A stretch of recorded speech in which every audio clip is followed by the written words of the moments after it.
Keep watching Kumam Television. Kumam Television. We are the one. We are the land. It's time for news update on Kumam Television. Our motto is divided we fall, united we stand. Keep watching Kumam Television. Every day we brings you music, dance and drama. Yes, miego na tiuno benye kano. Opo ene no sana.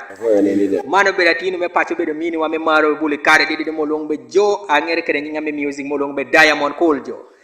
Yo tinu me chenga tini tero benye. Anga tigira won moto po ene ni Kumam Television. Ya yom sana tin meria makin kedu yo tinu me chenga tini atene no bala be weather wa tinyu to bala be ko to ching tem to rere nyi kite mordo na lian yang butu kano. Anga ngewo yambe wan yo wer be tikere mo bedu no wan kede wodi sound ti ber lian yang butu tinu me tin tero benye kano. Otieno meche gatini. Yes. Otieno meche gatini biro. Wana te feeling en kita medo neno it's summertime.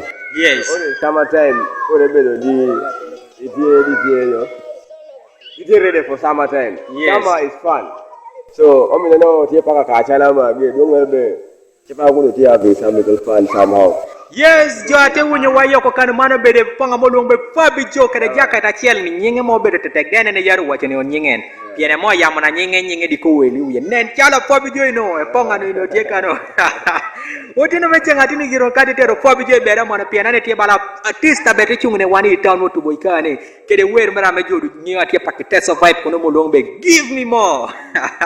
Kade de voice of test ate wunyo wer ni voice of test ate wunyi top ate wunyi LBS kagodu. Juata. No nani ya Roma yamana benyo plan nyodo katie. Chepa ndoko na tie muziki moro ko mitambo kun keda nyina pata manga pola winyo. Muziki do tia mejo me Kongo ka yaobe. La swi la fogodo. Yes. So muzika tie. Muziki tie. Amitu ware chiko yidio me ko go benyo. Bedo ni nged radio nu. Bedo ni nged simu nu. Nanu bi tenu kede mbi. Orong. Wa ko yor fa bijo.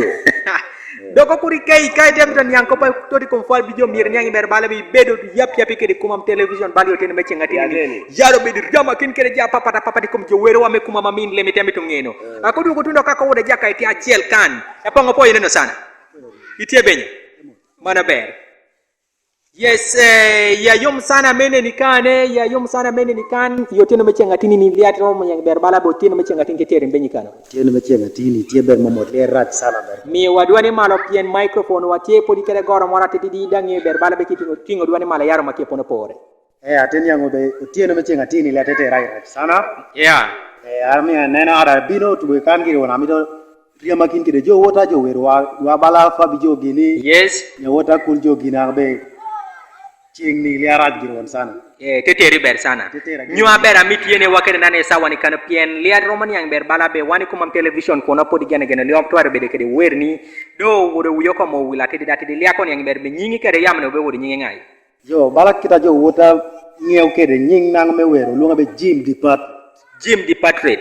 Moto ko robo ngala me Jim Depart point ni sana Kumam Television.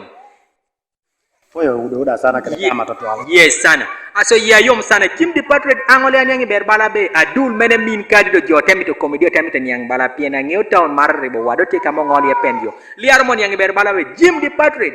Yini beda nyuala me woko ituai. Jo anga beda nyuala me kakure. Ina Dipala. Sub county opogo mtuai. Opogo kakure sub county. Akure te sub county. Opungure parish. Opungure, jomo pungure mane bede wodu wine molongwe Jim Departed. Ya yom sana Jim Departed. Angyo benara mae sawa ni chapa ketore bede wake kapela me wer mora nyena main perite planning arbo wer mora minte kwati manyen mora te ko wotne wako kana. Itu wer ber mi wa kapela kene ber kom. Kapela me wer nyena tieti. Check your style wine like a boom boom. One like boom, strike like a battery. Wewe. Check your style, wine like a boom boom. Boom.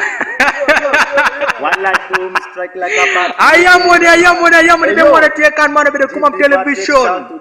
Wewe. This time we gonna take over. Wewe. Marana. Yo let it be like. Jim Departed. Opo isana piber kong entertaining one nono kamano.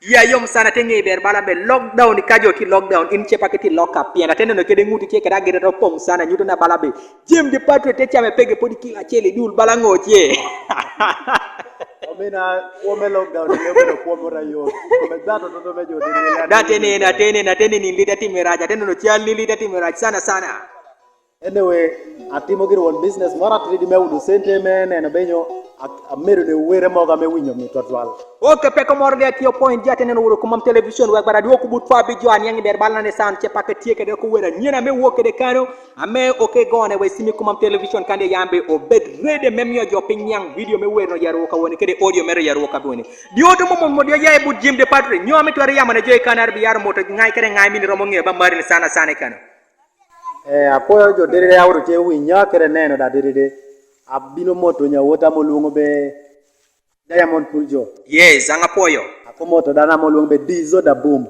Wawa. Bino liana kuno akakura yaro da kere Dizo da Boom. Dizo da Boom do be do nyawera. Ede be.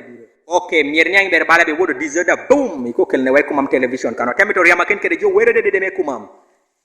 Yes. Akwano tina ber. Aya liya ko moro bara dog ko buta jaketa chala mo lungo be fabi di dio ayambe fabi jo te kandi tunye jom bule sawa balade ko wako soyi sawa fabi